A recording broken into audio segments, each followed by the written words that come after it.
Hello everyone and welcome. This is the all 12 signs video series for the Scorpio New Moon that's happening on the 13th of November 2023, the first moon in Scorpio that's not part of the eclipse cycle. Woohoo!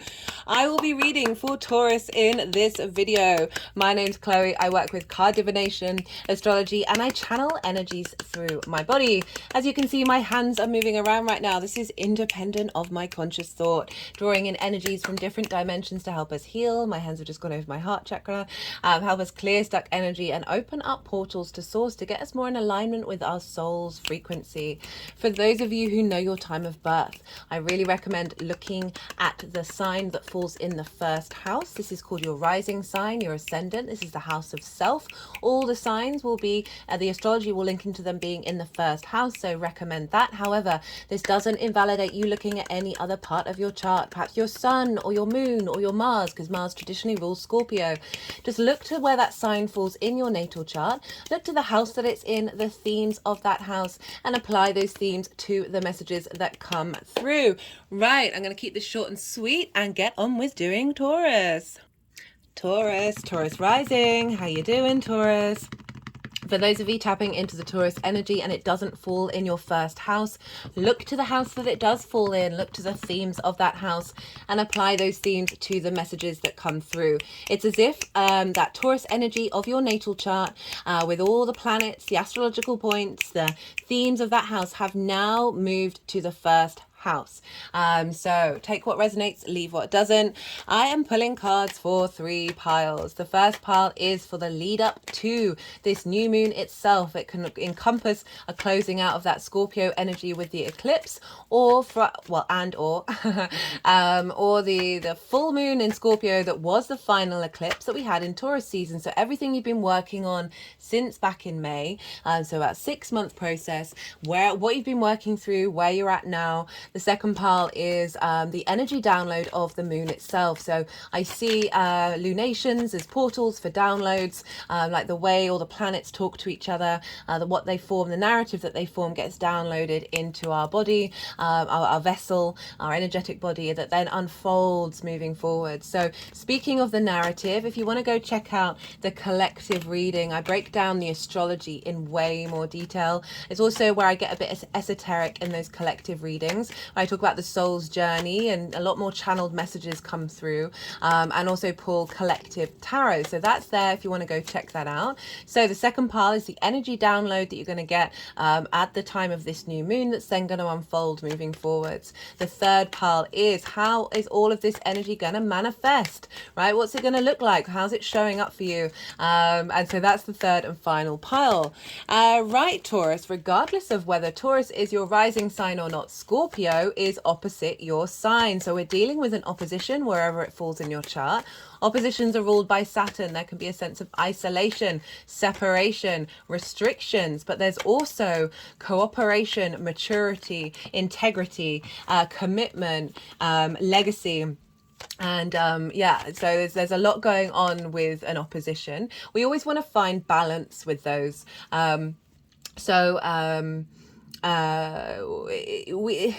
We can think that the two signs are really far apart from each other and therefore they've got nothing in common, but they are in fact two sides of the same coin. So it's about finding the balance in the middle. I always use my infinity ring, which I put on a couple of years ago to honor my dedication to existing, because it was always a bit of a struggle bus, that they're either side of the opposition, but this is acknowledging that ebb and flow between the two, and how they are connected at the center. So opposition's always about finding balance between those two signs, and between the themes, and making sure that you're not prioritizing one over the other, and you're making sure you're not diminishing one to prioritize the other.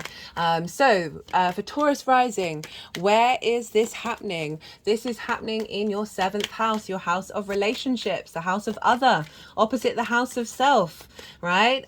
This is your intimate relationship relationships. This can be business partners, one-to-one clients, intimate friends, as well as more long-term committed romantic relationships, and your connection, in my opinion, to source. So we have this new moon happening in your 7th house, a fresh new beginning, a higher vibrational level, acceleration from what you've already been working on, an activation, new moon. It's a great time for setting intentions. Why is that? Well, the moon is at its darkest, so it's most receptive at a new moon. And so this is our emotional body, our unconscious mind, our intuition. How are we being nourished or not nourished? How are we nourishing others? Where are our needs being met or not being met? So the sun, the vitality, the vision, the animation, the purpose of the sun is feeding into the moon. So it is a great time to set intentions, although I always say you're not missing out on it. It just adds a little bonus to what's going on, because I talk to a lot of people who aren't involved in astrology. It's not part of their framework. But I know their charts and they'll tell me about their lives and I'm like, oh, there it is. It's showing up regardless, right? But it does add a little bit more intention into it, obviously, a little bit more observation. So this new moon, this new beginning, and what's the importance of relationships to you? What do they mean? What inspires you to connect intimately with somebody?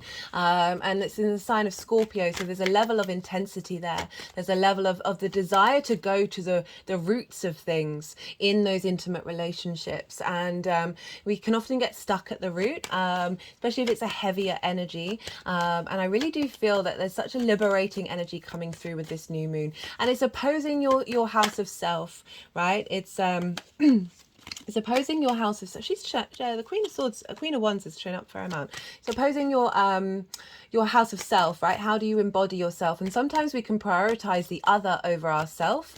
And I like to think that this new moon, because of the astrology, is helping bring that into balance, and making sure that that is no longer an old programming that we're going to stick with. So let's talk astrology. Let's talk about this new moon. So the sun and the moon are at 20 degrees and 43 minutes, all the degrees and dates in the description box, of Scorpio. And Scorpio is traditionally ruled by Mars, and I follow that tradition. Mars has been in Scorpio for about a month now, and so you've had more motivation and drive and action and passion and get up and go to sort of engage one-to-one with people, and facilitating perhaps those intimate people in your life by taking action to support them. And so Mars rules this moon, right? Mars is in its own sign, hasn't been in its own sign for ages, because remember that Gemini retrograde, everybody? I miss that Gemini retrograde. I love that. That was great. But Aries is the sign, other sign that Mars rules, and so it's been a really, really long time since Mars has been in its own realm. Imagine it's when you've been out, say you've been traveling for months, and then you get home, you know where everything is, you're just a bit more in your flow, you're a little bit more comfortable, you know what's around you, you know how to utilize everything to its highest order, right? And so Mars is in its own realm. It's not being governed by anybody. It is very much independent, very strong energy. So Mars, as I said, has been there for about a month, and so also we're incorporating everything that Mars has been learning and growing over the last month into this new moon, and it's at 22 degrees, so it's just under 2 degrees away from the sun and the moon, and so this is bringing a lot of drive, a lot of ambition, a lot of motivation, a lot of energy. Mars is very independent, regardless of what sign it's in, very independent, and so we've got all this very independent, motivational, action, friction driven, creating energy in this new moon, very powerful, and we've got more independent energy showing up because we've got Uranus over in Taurus, in your sign Taurus, at 21 degrees of Taurus, so in between the moon and Mars, right? And so Uranus, I see, so in modern astrology, they tend to equate Uranus as being the higher octane, higher vibrational level of Mercury. I completely agree with that, but I see it for Mars as well. I feel the qualities of Uranus and Mars are very, very tightly linked together, right? They can be quite disruptive. They can be very independent. They want to be free. They want to be able to do what they want to do and not have to conform, right? And so Uranus is, as I said, very independent. It's the maverick of the solar system. It is there's so many different things about that planet that are not like all the other planets, but it's still in the solar system. So Uranus is helps us break out of conformity. It helps us be able to be different, but it's within the surroundings of society. So it's about liberation without rejection of society, right? That's the bliss point with Uranus. It's not, sometimes we can liberate and go too far and then feel very left out in the cold, and it's not about that. It's about mitigating that we're comfortable and confident being ourselves in society, right? That is the name of the game. The liberation energy comes from Uranus, a very innovative, very genius energy, because it's in the society, it's in the solar system, but it's doing things differently. So it's breaking out of convention, very non-conformist, very independent, and very genius-like. So there's a lot of this energy feeding into Mars, feeding into this moon, of our motivation and drive of this new journey that you're having in your one-to-one relationships, right? That can be your idea of them if you're not in any. That can be your friends, business partners, or it can be source, right? It can really just be like, what does this even mean for me and my connection with source energy, or even just my connection with myself, right? And so because it's Uranus is in your sign, there's a bringing of that independence of self into these relationship dynamics, and making sure that the motivations and actions of those intimate relationships are drawing towards you a frequency that's in alignment with your soul. And the ones that aren't working will fall away. It's as simple as that, for the betterment of your soul and their soul, right? We can stick, this is not me saying everybody go and break up with all of your partners, or get rid of all of your friends, or sack off your business partner. Trust your deep intuition, not the trigger and the trauma responses, but your deep intuition on that one. Right, so not only that, we've got more independence energy throwing your way, Taurus. We have Lilith in the sign of Leo, another fixed sign. This is very fixed sign heavy, and Lilith is in Leo, your fourth house of hopes and dreams. No, not interesting I said that. Your fourth house of foundations, your ancestors, your soul lineage, your parental figures, the roof over your head, and your private life. This is the root of you.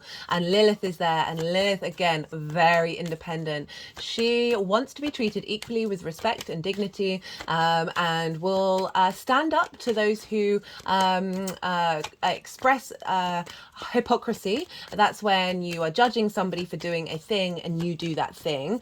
So really you should be judging yourself. If you're judging anything at all, maybe just sack off the judgment. And hierarchical structures that don't make any sense. So if you're told to do a thing for no good reason, and the person or the corporation or the industry or whatever it is, the family member, whatever it is telling you you can't do that thing, but they do it, and there's literally no reason why you can't, Lilith will come and have a conversation and be like, hey, let's talk about this. Let's treat each other with respect, and then see where we go from there. And if you are confronted by energy that is like, nah, that's just how it's going to be, Lilith will pack her bags and leave. She goes off and lives her own life, right? This doesn't want to be it doesn't need to be around that energy. So we've got this very, very independent energy, and Lilith is squaring Uranus. It's an aspect of Mars, creating friction and manifestation energy in the roots and foundations of you, helping you get to the core of yourself and liberating yourself from structures that do not serve you. Think about Scorpio. It's transformation. It's the death card in tarot, the life cycle of life, death, and rebirth. And it's squaring the moon. It's squaring Mars. So it's really activating this transformational energy from the root of your chart. So I love that. If we just left it at that, I would be probably a bit more nervous about this moon. I'm slightly nervous about it collectively. Let's be real. There's stuff going on in the world where you're just like, oh, you're heading for that vibrational level of the astrology, are you? You're taking the lowest common denominator. Cool. No judgment there. Peace and love. Interestingly, the day Mars is exactly opposite Uranus, which is tomorrow, Saturday, there was a march that wanted to go ahead, that they the government were umming and ahhing over, and then they have allowed it to go ahead. And ironically, it's about peace. When you think of Uranus, independent, rebellious energy, we've got Mars, martial, war, marching, but it's for peace. And why is that? Well, there's another side of this moon. and it's really beautiful, and it really makes me happy talking about it every single time, is that Venus is quite involved by proxy to a lot of the aspects that are being made to this moon. So Venus is also in her own sign. She is now in Libra. This is diplomacy. This is a sense of balance, a sense of justice, right? And she governs Taurus. She governs your sign. You know that, Taurus rising. She's one of your rulers. And Uranus is there. So this liberation, this rebirth that Uranus is helping facilitate, right? This new birthing out into the world of this new moon is being governed by Venus in the sign of diplomacy, right? So the fact that this March is going on and it's for peace, or ceasefire, I'm nervous of saying words, don't want to get them, you know what's going on with this platform. I love this platform, but also what's going on. This is just ridiculous. Anyway, right, so Venus is, whatever's going on with the ruler of a sign is governing the signs, is impacting the signs that it rules. So Venus over in Libra is influencing Uranus and Jupiter. Jupiter is also in your sign, and Jupiter rules Pisces and Sagittarius. So therefore that influence of Venus is spreading to Pisces and Sagittarius. And why is that important? Well, other aspects are happening to this moon.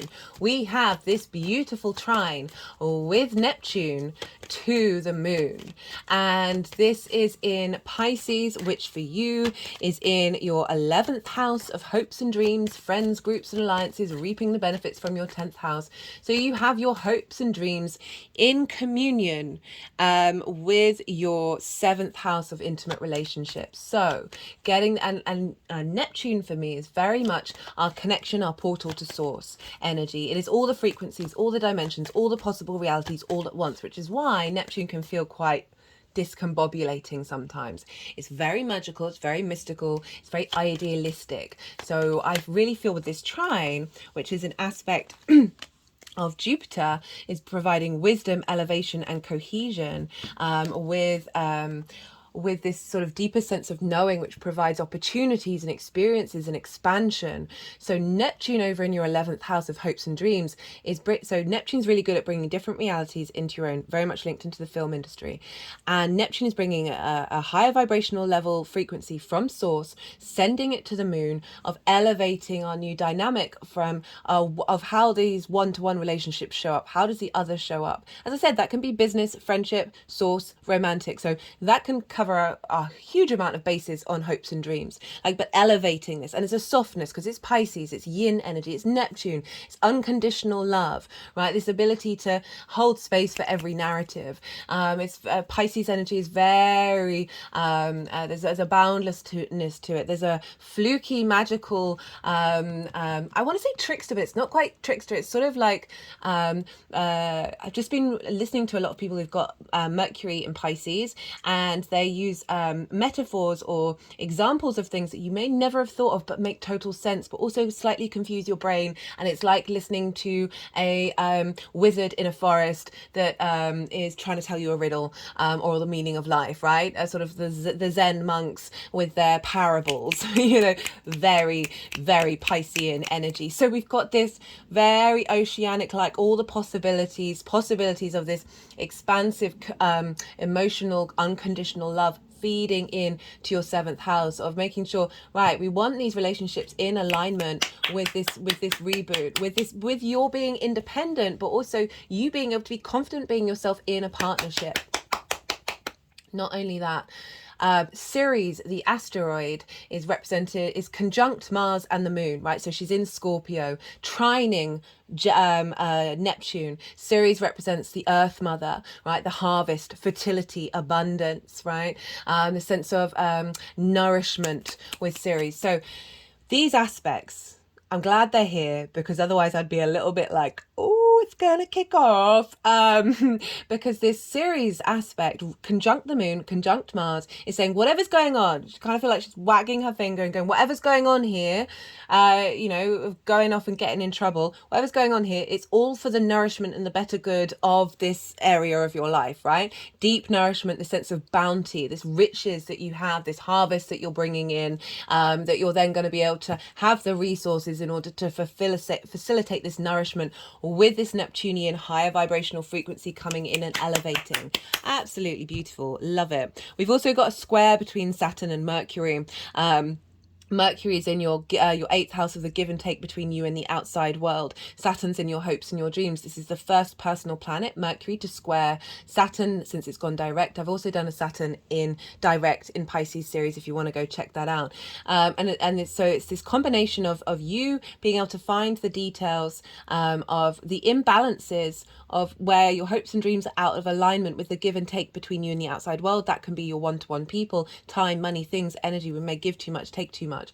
Mercury being there is just a sense of knowing of when something's out of balance, and therefore when you need to orientate yourself of when to let go of a relationship dynamic that's not serving your hopes and your dreams, and being able to pick up very quickly which ones are facilitating it and which ones you facilitate as well. So really beautiful energy. And as I said, all these planets, Mercury, Saturn, Neptune, Jupiter, Uranus, are all being governed by Venus. So this is all feeding into Mars. So even though this is a martial sign with Uranus, with Lilith, they're getting all het up, right? We've got Venus in Libra, the diplomat, going, hey, let's just make sure we got a bit of charm on this. Let's just make sure everything's a bit more in flow and there's more a social balance, and just acknowledge the individual within society. Right, okay. I'm going to go quiet. They've put the deck down. All the cards have come out. So we just had the Yang Day action side of the reading, the go, go, go, the stimulation, the extrovert. Now we're going to have a little bit of the yin, night, rest, the receptivity. Let it all settle. We need our rest. We need that contemplation, that reflection, in order to be then able to restore and take action again. The yin and the yang of it all. So I'm going to go quiet. I'm going to soften my mind. I'm going to move, the energies are going to move the cards around, and then they're going to put them into the 3 piles. And I'll incorporate the tarot on the other side of it. I call you to soften your mind as well. You've had loads of information, just let it settle into your unconscious mind. Don't try and force it, but see what intuitive hits come up while I'm in the process of doing this.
So Gemini, okay, we've got some interesting cards showing up for the lead up. I thought they had finished.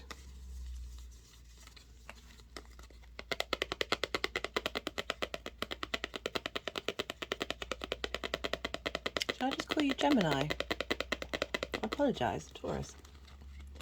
Excuse me, my brain is I mean, it always is. Right, so we've got for the lead up to this moon, we've got the Seven of Wands. I've been really struggling with numbers today. Seven of Wands in reverse, the Tower in reverse, the Two of Swords, and then the Hermit. So this kind of making me think that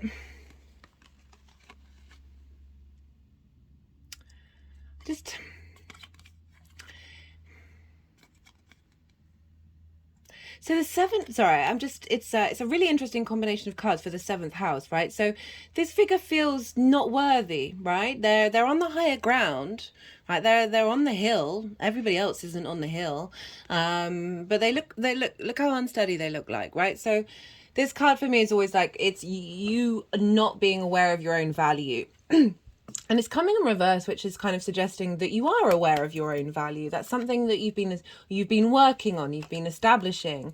And with the Tower card, yeah, okay, it's coming through now. With the Tower card in reverse, right? So the Tower, I love the Tower. This is a Mars card.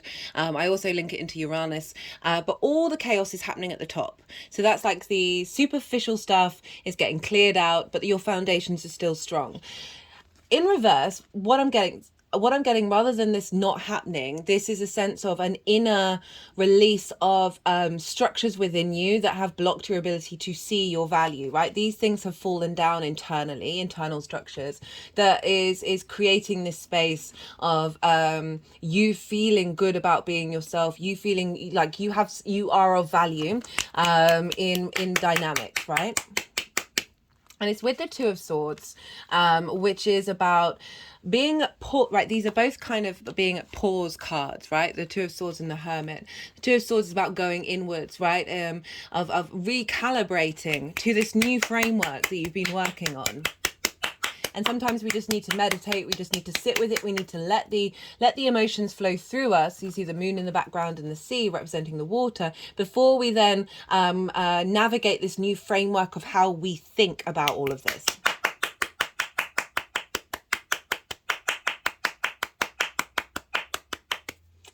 And with the Hermit is very independent. It's not really bothered by society. It's very wise. It's on top of a mountain. And it's just kind of saying that you sort of maybe have gone inward to you've been finding your own light. After sort of navigating these structures falling down that have been blocking your ability to see your value, the Hermit knows its value. The Hermit goes inward. It discovers its own wisdom. There's a real sense of depth that's coming to you, this maturity that's coming through when in regards to how you look at your one-to-one relationships and how they're showing up. And it might have meant some time in isolation to navigate this. That might be just even if you're in relationships or you've got partners, friends, business partners or whatever, just you've been carving out time to go inward and really explore this new frequency. Okay, so for the energy of the moon itself, we've got the Queen of Wands and we have the High Priestess. So the Queen of Wands has shown up a fair amount, actually, to be fair, and this is a nourishment of your individuality, a nourishment of your passions and your drives, a sense of she's very lucky, and she's got the sunflower representing joy of really tending to your space, tending to who you are, and your passions, right? And knowing with the High Priestess that you are drawing everything that you need towards you. It's a very intuitive card. It is the Moon's card. And the High Priestess, she's not controlling situations. She's not manipulating her environment in order to get what she needs. She knows that if she sits in her power, right? We've got two, energy sitting in their power. If you sit in your power from this and bring the Hermit with you, energy with you of this deep wisdom that you have within you, that you've been cultivating. If you sit in your own power, you just carry on being you. You're not manipulating the situation. Then the kind of dynamics that show up are going to be in more alignment with this new frequency. And this is also, again, this could be about clients or business that are in relation to your intuition really kicking off when you're around in one-to-one, and just being able to have more of a gauge and be able to pick up on things quite quickly when you're around people on a one-to-one basis.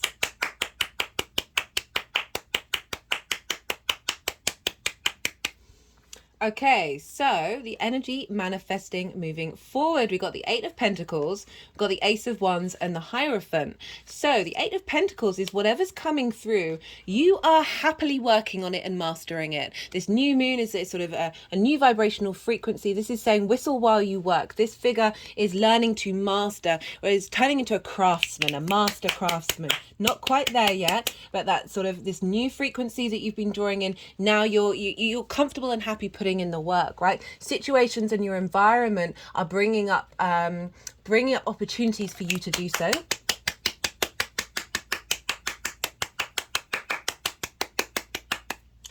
And really just giving you the space to like hone this energy in that is going to facilitate you moving forward, and like really be able to crack open and expand your sense of self in those one-to-one relationships, right? We've got the Ace of Wands and we've got the Hierophant.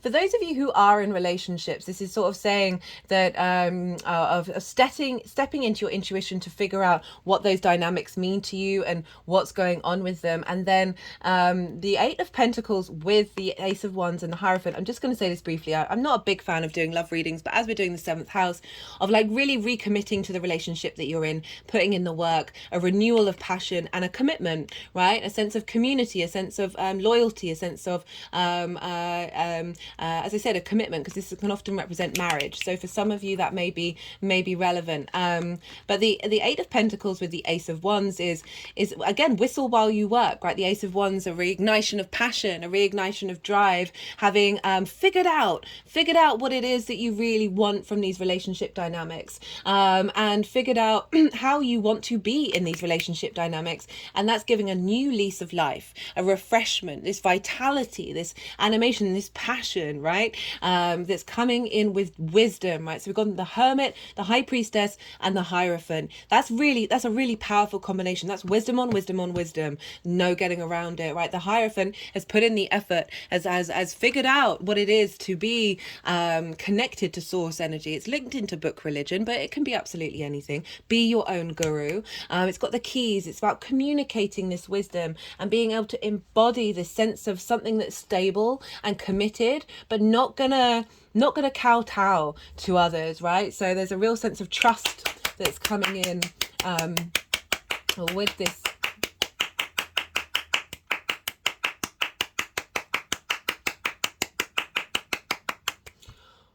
Okay, I'm going to pull a card for, so on the 18th of November, Mars is going to conjoin the Sun. This doesn't happen very often. This is called a Cazimi, and this is when Mars, our motivation, our drive, our passions, our actions, gets a new download from the Sun of our vision, our purpose, our animation. That's going to start another cycle. The last time this happened was in Libra in October 2021. So 2 years ago. Mars cycles are a lot longer. Of the inner planets, it's the longest cycle, and this is gonna this new one that's happening in the sign of Scorpio, so just days after this new moon. It will last until January 2026. So you may want to look back to October 2021, see what got activated in Libra for you. That is work, health and routines, and what you may have been focusing on. And now we're shifting to the 7th house, the house of the other, right? The intimate relationship. So you may have more motivation and drive around that. As I said, that can be one-to-one clients as well as business partners and intimate friends and source. So there's a more commitment of motivation and drive and action to embody that. And wherever Mars is going over the next cycle, it's going to be sort of pulling this back into this new moon energy, this new start, this new solar cycle. So I'm going to be pulling a card for the sort of energy of this cycle for you, Taurus. Maybe it's something you need to look out for. Oh, I did say one card. Okay, this is interesting. I might do a clarifier. It's the Ten of Swords in reverse, and this is very karmic. This is a clearing out of a lot of karmic contracts around relationship dynamics. And you see here in reverse, all the swords are falling out, so you're able to get back up again. Right. You see the hands? Can you? Let me see. There you go. You see the hand shapes? They're exactly the same. So it represents wisdom. It represents commitment. It represents acknowledging the cycles of time and where you're at, and all this karma coming out that is, in fact, may have been a difficult journey, but is, in fact, liberating you. I'm going to do a clarifier. One clarifier, please, for the Ten of Swords, just because that's one of the more complicated cards. We've got the Three of Pentacles. So moving away from relationship dynamics that have immobilized you, that felt like you've been betrayed, stabbed in the back, not seen, ignored, not being able to do anything. We are moving from that to the Three of Pentacles. Love this. Collaboration. Mastery, though. Mastery with all of this. Woo! And bringing towards you people of the same frequency who have different skills in order to collaborate to make something beautiful and long lasting. That can be in a relationship, that can be a business partner, clients that are matching. Oh, I like that. I like that a lot. I like that a lot, Taurus. And at the bottom of the deck, we've got alignment that's been showing up everywhere. Okay, so let's pull some final clarifiers to see what's going on with Taurus and this new moon. Any final messages? This is the First Light Tarot. This is Major Arcana. We've got the wild card coming out. So a wild card of shift of dynamic, perhaps a new relationship dynamic coming in that's facilitating that, or at least a vibrational frequency within you that is going to be bringing unexpected things towards you. Right, let's get one more. This is Major Arcana, keyword cards, statement cards, and question cards. Let's get another card for Taurus. Let's see what wants to come up for Taurus. I'm just putting it over the heart chakra. Yeah, that sort of liberation, right? A liberation away from old relationship dynamics that aren't. I cut the deck and got the Lover's card. Union, matters of the heart, choices, physical love. Right, okay, I'll leave it at that. I mean, Lovers is also about being able to make the right decisions for you, for your long-term goals. It's not just about romantic pairing. It is just that ability to be able to see the information and make the right decisions. If you think about that Mercury over in Sagittarius of the give and take between you and the outside world, time, money, things, energy. Are you giving too much? Are you taking too much? That acknowledgement, that intuition of being able to know what is going to serve you, what is going to serve your hopes and your dreams, and not take you down a route that perhaps your soul signed up for a version of that lesson, but not that particular lesson, right? And let's elevate. Right, final card. This is the numerology deck. Let's see what wants to come through for Taurus.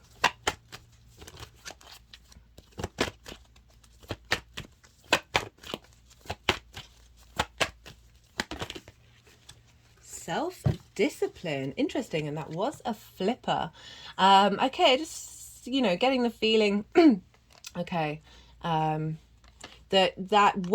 Hermit card, all of these cards is I'm just thinking, don't neglect the work that you put in to what you've been establishing of this new frequency. New frequencies require time to integrate. They need daily practice. They need well, not necessarily meditation, but certainly a sort of an understanding that you need to integrate that into your being. And yes, this new moon is going to help with all of that, but don't forget the hard work that you put on. I'm going to do another card just because they keep putting them down here, and I'm like, well, we already know what's happened there. Right, final card. God, I'm ridiculous.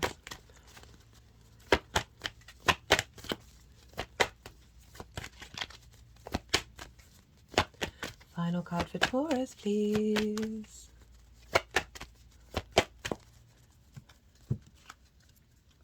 Cut the deck and got domestic harmony. Well, say no more. And that could be domestic harmony with yourself, with sorts, right?